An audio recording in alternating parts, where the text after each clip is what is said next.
Hey, welcome back to Driver 88. Today, we're driving the brand new 2025 AMG A35. This is a car that I've not driven before. I've mostly driven A45s in the past, and this one has a new 48 volt technology attached to it. And it also, I think, is far more relaxed looking than the original A45, while it still has aero kit. We'll take this for a drive. We'll talk about the cars that you may want to buy, including this, like the M135, which is also brand new, potentially a Golf R, and of course the S3 Sportback. I'm keen to drive this thing. At least it doesn't look as F-boy as the original A45 with those decals on it. Very, very good looking car. Let's have a look around and then take it for a drive. So let's discuss the looks. Now this car, this Spec, is in spectral blue, which definitely is the color that I would choose. It has a really lovely flake in it when the sun hits directly. We've also got the aero pack, which is a little bit more subtle than before. As I said, this is, I think, about 2,000 Australian dollars. We've got 19-inch rims. We've got 235s all the way around square. And this thing weighs about 1,600 kilos. The boot space, as you'll see right now, is ample. It's about the sort of Golf size. Let's just have a look on the interior, because that is something that I've not always been a fan of with modern Mercedes. So performance, we have a 2-litre 4-cylinder turbo engine, which is common across all its competitors in this segment. This one, 306 horsepower, 400 newton meters, and basically all of them have a little over 300 horsepower and 400 newton meters. And all the big Germans seem to do this one thing. They're all sandbagging their numbers. 4.7 seconds to 100 claimed, but people have got as low as 4.4, which is seriously fast. But that's kind of the same with the Golf R and the 135. They're all doing that sort of mid to low 4 seconds. In this segment, that is quite impressive. And when we take it for a drive, really has pretty much gone well above my expectations. It's also interesting to compare my RS3, which is kind of the same money used, to this. One thing I will tell you after driving it is that the little 2-litre turbos, they do have a lot better performance in terms of just the responsiveness from low speeds, especially with this 48 volt system, whereas my RS3, you have to kind of give her a fair amount of acceleration and revs to feel the full performance. So around town, probably a little bit more satisfying to drive this.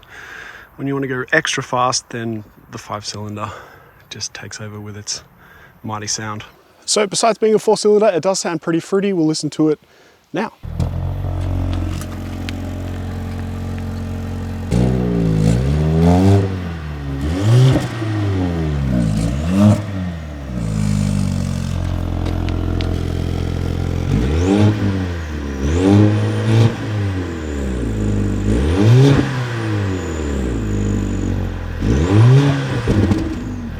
So the interior, I personally, amongst all Mercedes, prefer this dual 10.25-inch screen rather than have all these screens here that are completely useless, like in the S Class and C Class. I would prefer to have a wireless charger like this and some storage for your coffee, rather than worry about more screens. This is all I think we need.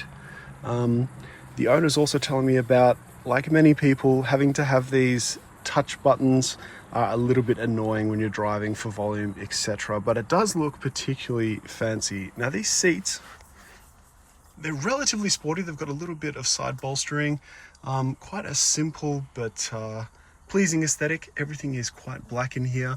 We've got the panoramic sunroof. We'll jump in the back in a second, but we've got all the charging tech, wireless CarPlay, etc. than you could ever want for a car that's brand new. So the rear seats. Now my head is not hitting the roof, thankfully. I actually have a little bit of headroom here, and I think compared to the first or the last generation A Class, we've got a bit more knee room and a bit more comfort than previously. We've got how many? One Type-C charge port, aircon, and our sound system and stuff here. All your little touch points here feel quite nice. So we've got stitching, leather, not too many harsh plastics or anything around the place. Only if they're really down here, but they should be scratch proof. So I'm actually pretty satisfied with the rear of the A35 AMG.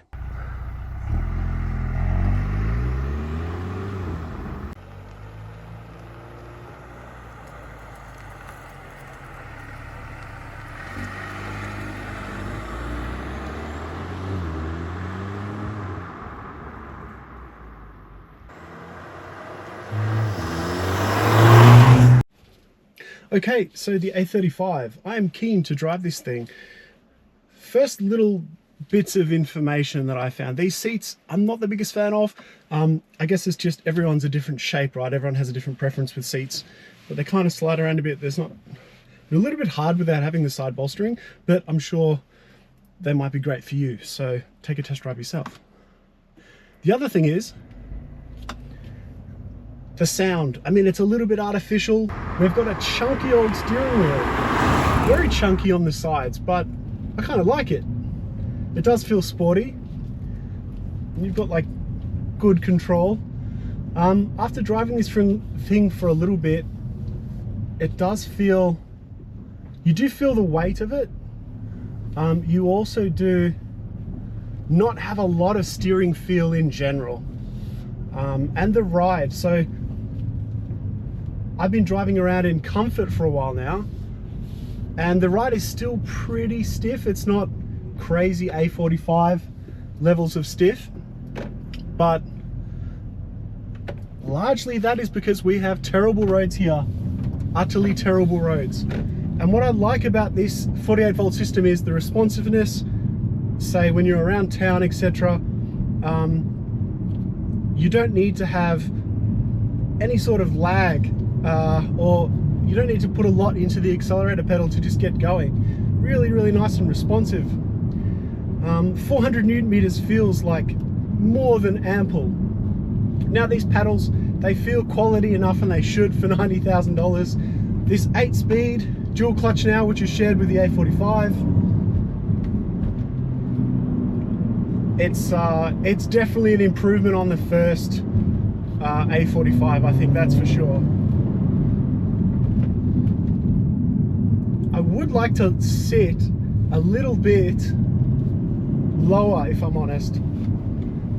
I would like to sit a little bit lower, and I feel like I'm still kind of sitting a bit high and up on top of the seat. But this little engine, I tell you, once you put it into Sport Plus mode, which we're doing now, very happy, very aggressive. It's just an angry little buzz box of a thing.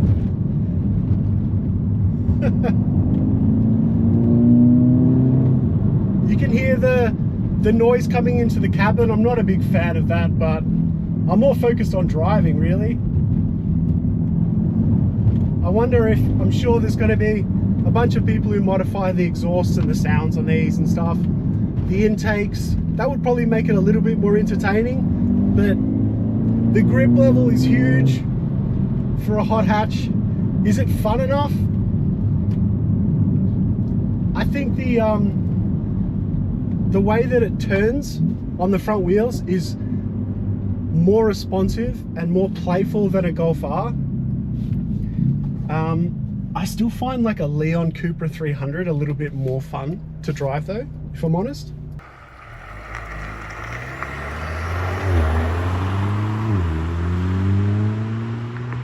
So it's important to note that an A45 is $25,000 Australian more than this. I don't know where you're going to be needing that performance, to be honest, but heaps of grip. 235s are plenty. Sits very flat in Sport Plus mode. I'm starting to get a couple of pops and cracks from the exhaust.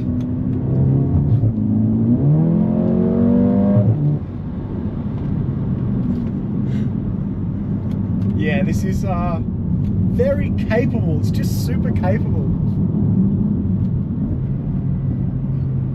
Keep getting no audio source instead. I want to know what gear I'm in, Mercedes.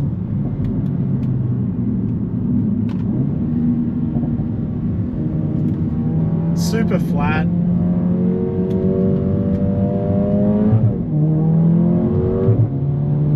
At least it doesn't make fart noises when you change gears. It's like a ba-dum, ba-dum, rather than someone farting through a piece of plastic tube. Yeah, these seats aren't really giving me much side bolstering. I'm having to use my leg. Oh, it's quick.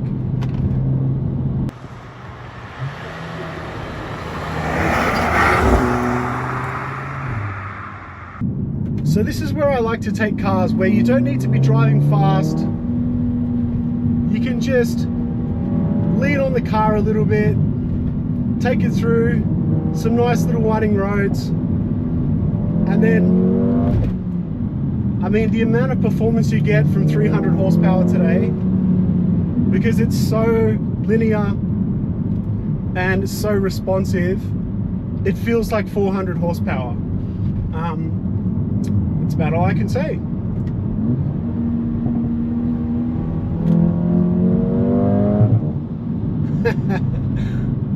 I do like those gear shifts.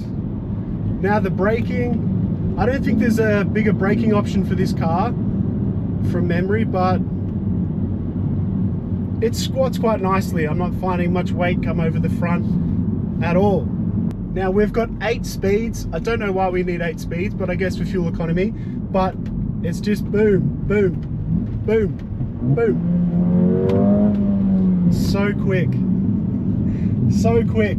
Is it better than VW's DSGs and RS3 Gearbox? It's very close. I think this actually might be more responsive. The gear shifts, they feel just that little bit faster than my RS3, so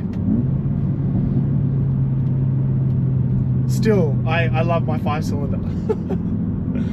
So the things that sort of I'm still struggling a little bit to gel with is the seating position. I don't know if I just need to put the seat back further, and this sort of the front, and I found this with all A classes, my head is kind of very close to the pillar here, but as a capable little hot hatch, and then obviously a car that's comfortable and frugal to drive daily. So the owner, Michael, he said that they're getting around 8 litres per 100 kilometers driving it around, with the squirt now and again through an area like this. That's more than reasonable.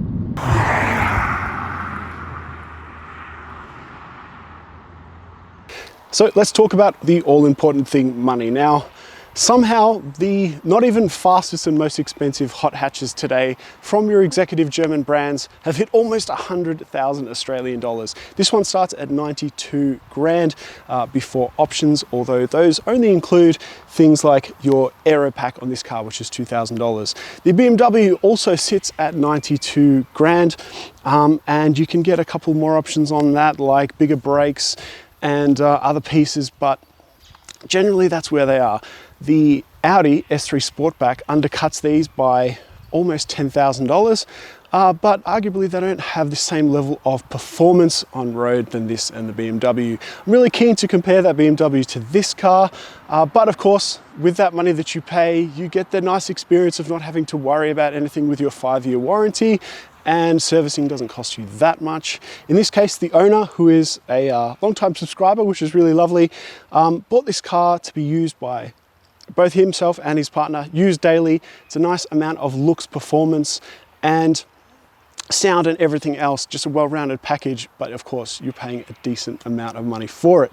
A couple of points of note: unfortunately my 16 doesn't fit in here, but of course it will fit on the wireless touchpad here. But we do have wireless CarPlay. Just found out that wireless CarPlay was not even available from 23 or back, which is definitely something that should be standard, which it is now for this 24-25 year model. So guys, that is the A35 AMG.